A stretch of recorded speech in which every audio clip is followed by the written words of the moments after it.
gusto, hermanos, poder compartir con ustedes una nueva serie. Y para comenzar y abrir el tema, quisiera preguntarte que consideraras un poco qué es lo que haces cuando la vida se pone difícil. ¿Qué haces cuando estás sufriendo, cuando te sientes ansioso, cuando estás abrumado? ¿Qué haces? ¿En qué te apoyas? ¿De dónde te agarras cuando se pone complicada la situación en medio de tu vida? A lo que quiero llevarte es a preguntarte qué es lo que realmente crees. Porque, sabes, estoy convencido que lo que tú y yo creamos acerca de Dios, lo que tú crees acerca de Dios moldea no solamente lo que piensas, sino que moldea todo lo que eres tú. Lo que tú crees de Dios, la forma en que tú concibes a Dios y lo que tú crees de Dios, forma esa identidad acerca de tu moral. Es decir, lo que tú crees acerca de Dios manifiesta, te dará esa moralidad en medio de tu vida. Lo que tú creas de Dios definirá lo que definas como bueno o como malo. Lo que tú crees acerca de Dios define cómo te comportas, cómo tratas a las personas, qué es lo que haces en medio de tu trabajo, en medio de tu familia, la forma en que tú amas a las personas, tiene que ver lo que crees acerca de Dios. O si perdonas o guardas rencor, tiene su base en lo que tú crees acerca de Dios. Estoy convencido que todo lo que tú y yo somos lo define qué es lo que creemos de Dios. Porque de hecho lo que tú y yo creemos de Dios define nuestro futuro, define nuestra eternidad. Lo que tú y yo creamos acerca de Dios, todo lo que tú y yo somos, todo lo que hacemos, parte de esta realidad. Lo que tú crees define lo que tú haces, la forma en que tú vives. Y esta serie de mensajes, déjame decirte, es una serie muy distinta a las que he compartido contigo. Es muy diferente desde su perspectiva. Y espero que estén listos para algo distinto. ¿Están listos para algo diferente? ¿Sí? Bueno, les voy a creer. Luego, si tienen quejas, ahí les doy mi teléfono después. Un correo para que manden sus quejas si tienen quejas. Quiero hablarte acerca del credo. ¿Sabes? Quiero hablarte de este credo. Es el credo de los apóstoles. Es una declaración que ha formado a la iglesia durante toda la vida de la iglesia cristiana. El credo de los apóstoles, si te puedes imaginar, es esta declaración universal que se ha proclamado en muchos lugares, desde cárceles hasta iglesias, hasta en lugares secretos donde se ha susurrado. Y estas palabras de este credo, si bien es cierto, son palabras antiguas, pero de una cosa estoy segura: este credo estas palabras tienen un mensaje que es inquebrantable y que vale la pena morir por ellos. Y si te preguntas por qué se te ocurrió, pastor, hablar de este credo, por qué estaríamos hablando de algo tan antiguo que tiene que ver con nosotros, por qué algunos pensarán, por qué nos volvemos hoy tan religiosos de repente, déjame decirte que mi punto es de que en medio del mundo en que vivimos, un mundo que se está ahogando en esta confusión moral, en esta confusión teológica, en medio de una cultura que no ofrece una base firme en cuanto a la fe, me parece que es bueno volver hacia el pasado, a las cosas que han funcionado, porque este credo, déjame decirte que funcionó como una base firme para los primeros cristianos allá en el siglo II después de Cristo. Nace este credo, y el credo lo que hacía era realmente fortalecer a los primeros cristianos. Y nuevamente, mira mi punto al preguntar ¿por qué veríamos algo como esto? ¿Y por qué hablaríamos de un credo como este? Bueno, mira, estoy convencido que muchas personas que vienen a la iglesia no saben realmente qué creen. Y me preocuparía mucho si en mi iglesia hubiera personas que no saben qué creen, que no lo pueden explicar, que no pueden decir qué es lo que realmente creen. Y entonces me parece que el credo es una herramienta que ha funcionado a través de los siglos, a través de los años, Y por eso me atrevo a traerlo a este púlpito y comentarlo juntos, porque, ¿sabes? Me parece que hoy en día muchos cristianos están construyendo su base espiritual en base a comentarios de pastores en internet, a opiniones personales de otras personas, a las tendencias que hay en el TikTok, en esos reels de pastores, y formas tu concepto teológico en base a eso. Y hoy lo que quiero, mi objetivo es que tú y yo podamos fundamentar nuestra fe en una verdad bíblica inquebrantable que ha sobrevivido a lo largo de los años. Y entonces hoy quiero llevarte a hablar acerca este credo. Es conocido como el credo de los apóstoles, y si bien es cierto, se ha convertido en un ritual. Tal vez algunos de ustedes lo conozcan, tal vez lo has escuchado por ahí, y se vuelve interesante porque en ocasiones lo hemos escuchado y solamente se vuelve un concepto muy religioso, pero encierran verdades muy, muy trascendentes. Y entonces aquí va mi pregunta: ¿algunos de ustedes conocen el credo de los apóstoles? Levanta tu mano. ¿Alguna vez lo has escuchado? ¿Sí? Porque algunos tal vez creciste en una iglesia muy tradicional y era algo que leían cada semana, o tal vez creciste en una iglesia, una buena iglesia, pero no saben ni de qué estoy hablando porque nunca lo mencionaron. Pero estoy seguro que la mayoría de nosotros entendemos esto, y entonces cuando pensamos en este credo de los apóstoles, déjame decirte algo. Es una declaración que ha sido aceptada por lo largo de los siglos. Es una declaración concisa que manifiesta nuestra fe en Jesucristo. Y un dato interesante es que el credo de los apóstoles no fue escrito por los apóstoles. Te spoileo ese dato. Realmente no lo escribieron los apóstoles, fue algo que salió después, en el siglo II después de Cristo, pero era un credo basado en las enseñanzas de los apóstoles. Y supongo que por eso lo conocemos como el credo de los apóstoles. Y este credo resulta como una respuesta a las falsas enseñanzas de una filosofía conocida como el gnosticismo. Y es una de las declaraciones que enfrentaron esta falsa verdad acerca de cómo concebir a Dios. Más adelante te hablaré un poco del gnosticismo para entenderlo, pero déjame insistir en esto. El credo era esta declaración que ayudó a dar forma a la iglesia primitiva, a poder definir qué era lo que ellos creían, a unificar su conocimiento acerca de Dios, a fortalecer a los cristianos del primer siglo. Y lo más interesante es que, ¿sabes?, este credo se formó cuando el cristianismo era ilegal. Y entonces esto se vuelve interesante. En otras palabras, es que quien decía estas palabras, quien declaraba estas palabras, ¿sabes?, eran objeto de persecución. En el siglo II, si tú decías estas palabras y recitabas este credo, entonces podrías ser arrestado, podrías ser golpeado, podrías ser condenado a muerte aún por creer esto. Y entonces, ¿sabes? Cuando piensas en el credo de los apóstoles, era una declaración de fe, pero iba un poco más allá de eso. Eran esta lealtad a Dios, era esta forma de decir: yo creo en Dios, pase lo que pase. El credo está formado por un poco más de 100 palabras. Duras un minuto en recitarlo en voz alta, pero es un fundamento que marca una diferencia en la vida de cualquier persona. Y entonces hoy quiero llevarte a que por las siguientes semanas podamos considerar esto. Y para los que lo saben, podemos recordarlo. Y si no lo sabes, si no lo recuerdas o si nunca lo has leído, ahí está. ¿Podríamos leerlo juntos? ¿Qué les parece? ¿Lo ven desde ahí?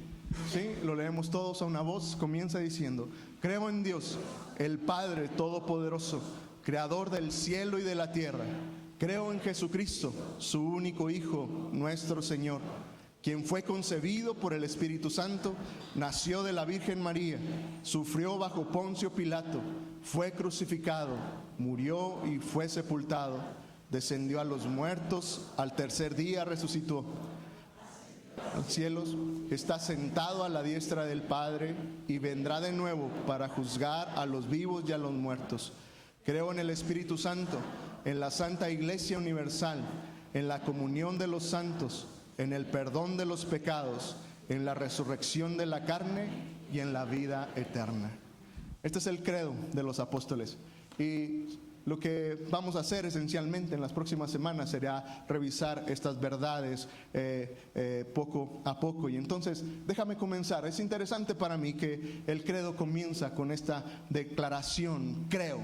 Por eso se llama credo. Y tal vez no tenga mucho sentido para ti, para mí. Puede ser X. Sí, yo creo en eso. Pero déjame llevarte al siglo II. Esta palabra, creo, era muy importante. Si bien es cierto, tú y yo lo entendemos, creer significa confiar en algo, tener credibilidad, tener fe sobre una creencia. Pero en el siglo II, esta palabra, creo, era una palabra muy fuerte. Era algo que iba otra vez mucho más allá de lo que para ti, para mí pueda significar hoy. Para los primeros cristianos, esta palabra, creo, era una entrega total de su corazón. Cuando ellos decían yo creo en esto, era esa entrega, era decir realmente confío en esto al punto que estoy dispuesto de dar mi vida entera por lo que creo. Y esta es la primera cosa que me encantaría que tú y yo pudiéramos entender. Otra vez, sabes, me parece que hoy en día el creer lo tomamos muy a la ligera. Y cualquier persona puede creer, pero no estamos dispuestos a dar nuestra vida por lo que creemos. Y en el siglo II entonces, cuando se declaraba este credo, ¿sabes? Era precisamente eso. Era decir, yo lo creo y estoy dispuesto a entregar mi propia vida por ello. Ahora, el punto es que se vuelve algo muy personal, si te das cuenta. Está escrito en primera persona, es como decir, yo creo en esto. No es lo que alguien más cree, no es lo que creen tus papás, no es lo que creen tus amigos. Ni siquiera es lo que cree mi iglesia.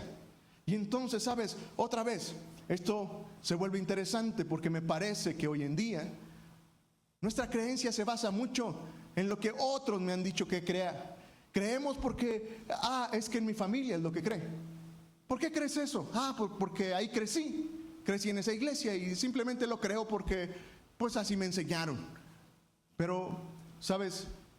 Quienes decían estas palabras en el siglo II era una convicción tan personal. Era aquella convicción de decir, esto es lo que yo realmente creo. Y otra vez, no se trataba de preferencias personales, no era de decir, pues lo creo porque me parece bien. Y otra vez, me parece que hoy en día la fe cristiana muchas veces cae en esto. ¿Por qué crees? Me gusta cómo predican ahí, me gusta lo que hacen.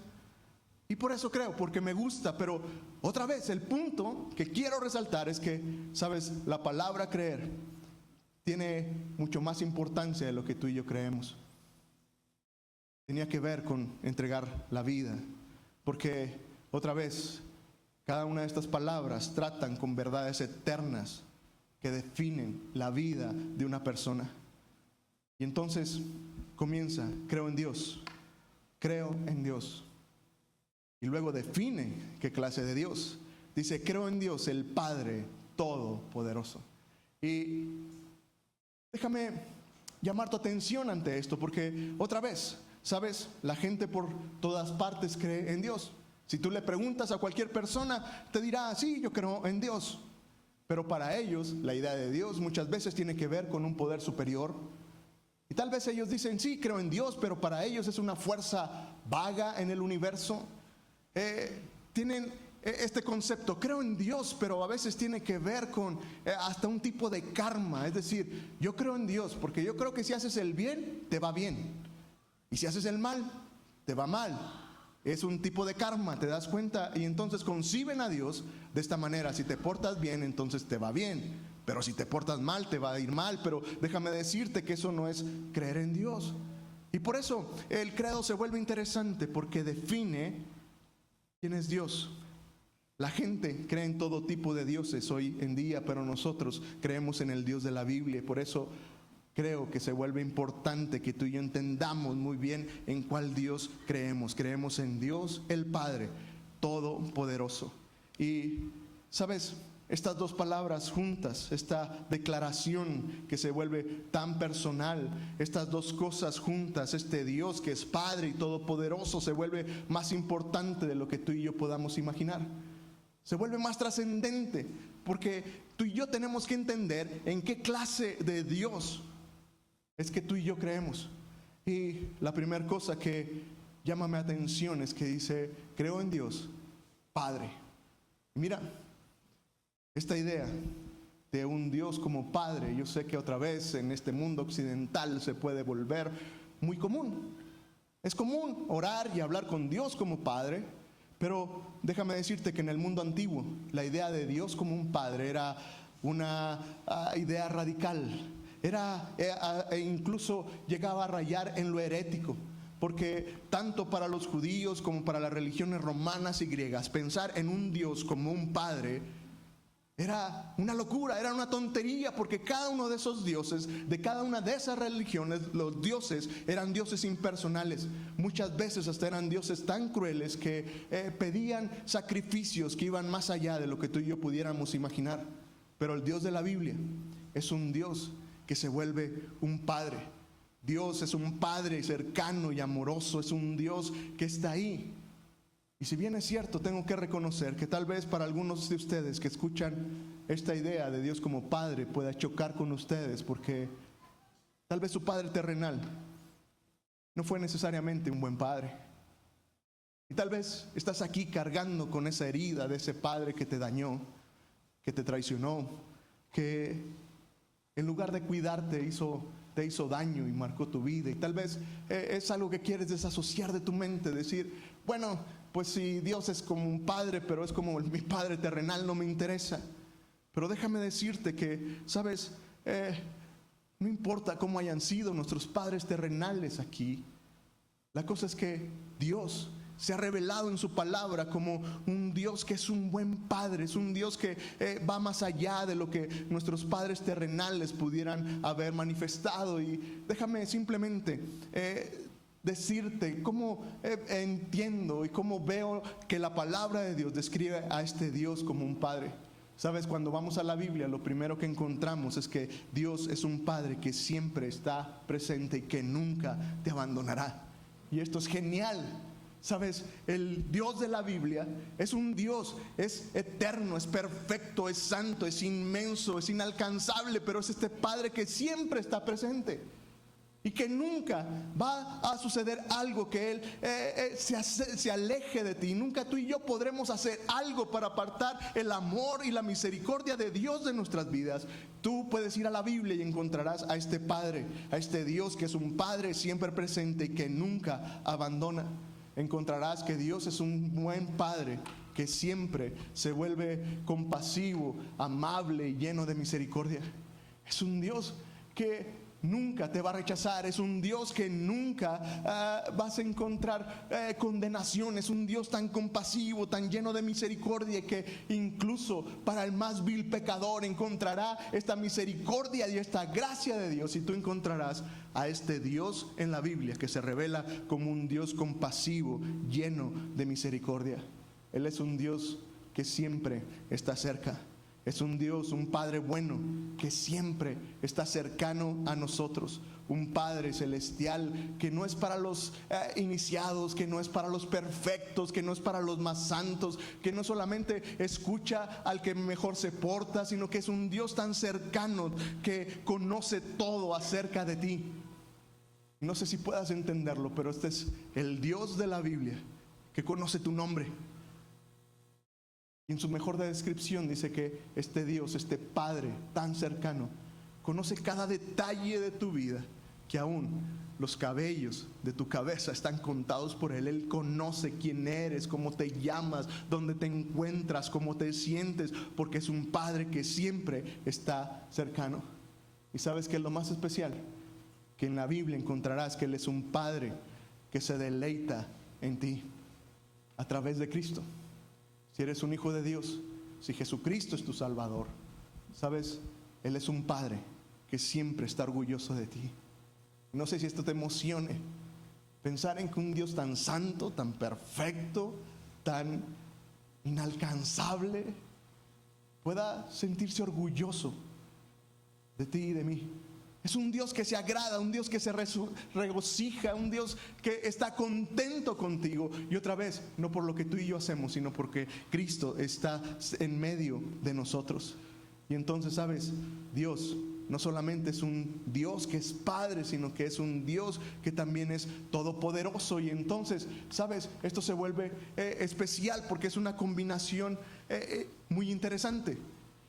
Porque, ¿sabes? En ocasiones podemos ver a Dios solamente como un Dios todopoderoso. Sí, es un Dios que todo lo puede, pero es un Dios lejano. No siempre está ahí. Sí, es un Dios que puede hacer cualquier cosa, pero Él ni sabe qué pasa con mi vida. Y por eso pienso que estas dos metáforas, estas dos ideas de Dios, un Dios que es Padre y todopoderoso, se vuelve más importante de lo que tú y yo pudiéramos pensar. Él es ambas cosas. Porque otra vez alguien pudiera decir, es muy buen padre, pero está limitado. O, él hace todo, pero puede hacer cualquier cosa, pero no siempre está ahí. Sabes, déjame recordarte que el Dios de la Biblia, en el Dios que creemos, es un Dios todopoderoso. Los teólogos lo definieron con esta palabra tan extraña, omnipotente, que seguramente has escuchado en alguna vez. Y omnipotente no significa otra cosa más que poder absoluto, autoridad suprema. Eso es omnipotente. Y ese es el Dios de la Biblia. Ese es el Dios en el que creemos. Un Dios que todo lo puede. Y sabes, tal vez estés aquí esta mañana escuchando este mensaje, este rollo, si quieres verlo así, decir, ¿y eso, pastor, qué tiene que ver conmigo? ¿Y eso qué tiene que ver conmigo? Sí, yo creo que es un Dios que todo lo puede, pero ¿qué tiene que ver conmigo mañana lunes cuando enfrente mi vida? ¿Sabes? Lo que quiero que entiendas es que cuando tú y yo creemos, esto marca una diferencia en cómo nos comportamos, en cómo nuestra identidad, y lo que significa esto para ti y para mí es que, sabes, en este momento, si tienes un problema en medio de tu matrimonio, Dios es todopoderoso para arreglar cualquier relación rota. Si tienes un mal diagnóstico de salud, que si lo que significa esto es que creemos en un Dios todopoderoso que aún puede sanar y hacer grandes milagros.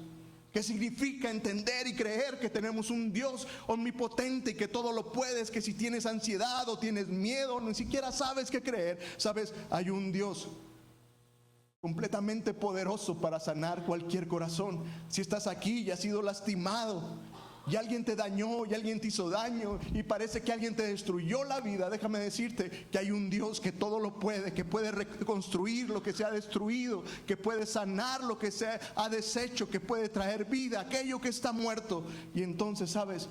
Creer en un Dios que todo lo puede marca la forma en que tú y yo vivimos nuestra vida, marca la forma en la cual tú y yo oramos y hablamos con Dios.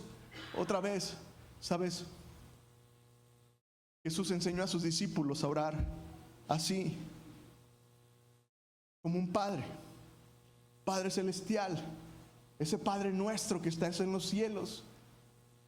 Pero Jesús también enseñó que es un Padre que todo lo puede. Y entonces, ¿sabes?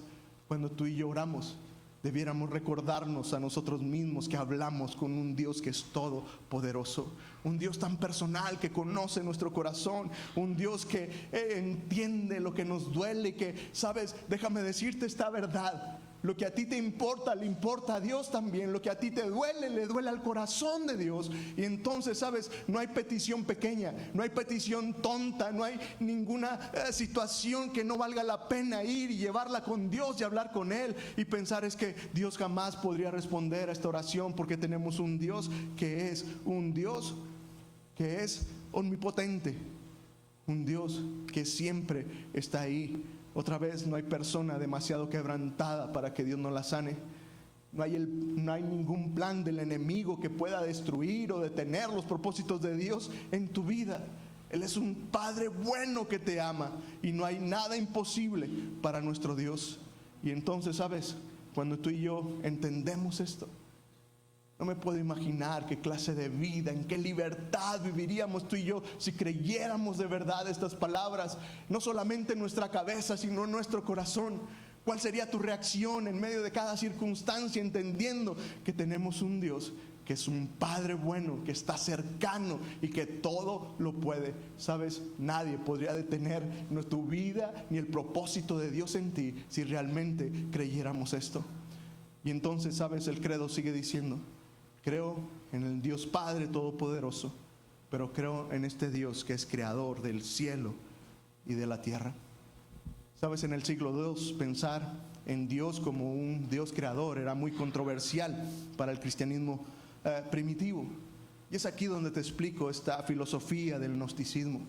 Los gnósticos creían y creen hasta nuestros días que había dos clases de dioses: un Dios inferior, un Dios que se llamaba Demiurgo, que era un Dios inferior, y ese Dios inferior creó todo lo material, creó todas las cosas que se pueden tocar. Y entonces ellos decían, como lo creó un Dios inferior, todo lo material es malo. Pero había un Dios superior, había un Dios más grande que había creado todo lo espiritual. Y entonces solo lo importante tenía que ver con lo espiritual y lo material era malo.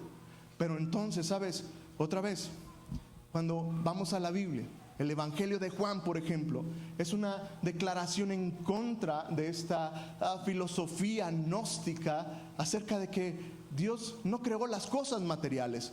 De hecho, en Juan capítulo 1, el evangelista Juan comienza a decir que en el principio era el Verbo, y el Verbo estaba con Dios. Y dice que el Verbo era Dios y que por medio de Él fueron hechas todas las cosas, y sin Él nada de las cosas se hubieran hecho. Y entonces, ¿sabes? Este es el punto. Pensar en que tenemos un Dios que es creador, es ese Dios todopoderoso, se vuelve importante. Porque entonces, ¿sabes? Tú y yo como criaturas de Dios somos importantes para Él. Y lo que más me sorprende nuevamente es que los primeros cristianos arriesgaban su propia vida por declarar esto: yo creo que Dios es el creador de los cielos y la tierra. ¿Sabes? Me parece tan pertinente hoy, porque hoy en día escucharás algunos comentarios de algunos pastores aún decir que Génesis es una fantasía, que el libro de Génesis no es real. Y estoy viendo que muchos creyentes doblegan su fe porque alguien les contó eso, y decir, bueno, es que es irreal que Dios hablara y las cosas sucedieran en 6 días. Yo más bien creo que es una metáfora. Claro, creo en Dios, pero no sucedió como dice Génesis 1. Y tal vez nomás fue la forma de explicar que Dios es poderoso. Aún hoy en día, mucha gente que cree en Dios se cuestiona si realmente Dios creó los cielos y la tierra. Y que posiblemente haya otra forma que no puede ser tan literal como fue la creación. Pero otra vez, ¿sabes? Me parece que hoy en día necesitamos volver a esta base de entender y creer que tenemos un Dios, el cual creó los cielos y la tierra, tal como Génesis 1 y 2 lo describen. Ese Dios que es todopoderoso. Creo en Dios, el Padre todopoderoso, creador del cielo y de la tierra. ¿Sabes? Desde el principio Dios mostró su poder, y cuando Él creó todas las cosas, Él declaró que era bueno. ¿Recuerdas? Que Dios creó los cielos y la tierra, y cada vez que creaba algo decía que esto le pareció que era ¿qué? Bueno. Y creó a los animales y dijo esto es bueno, y creó las plantas y dijo esto es bueno. Y ¿sabes? Hoy simplemente déjame detenerme aquí para volver a animar tu corazón y volver a llamar a tu atención ante esta pregunta: ¿en qué clase de Dios crees? ¿En qué crees? Déjame decirte cuál es mi conclusión después de pensar en este credo. Yo creo en este Dios, el Padre Todopoderoso, creador del cielo y de la tierra. Estoy plenamente convencido, creo que Dios formó los cielos y la tierra y que Él dijo que era bueno. Creo en este Dios que tuvo el poder para dividir el mar y permitir que su pueblo pasara por un camino seco. Creo en ese Dios que abre caminos donde no lo hay.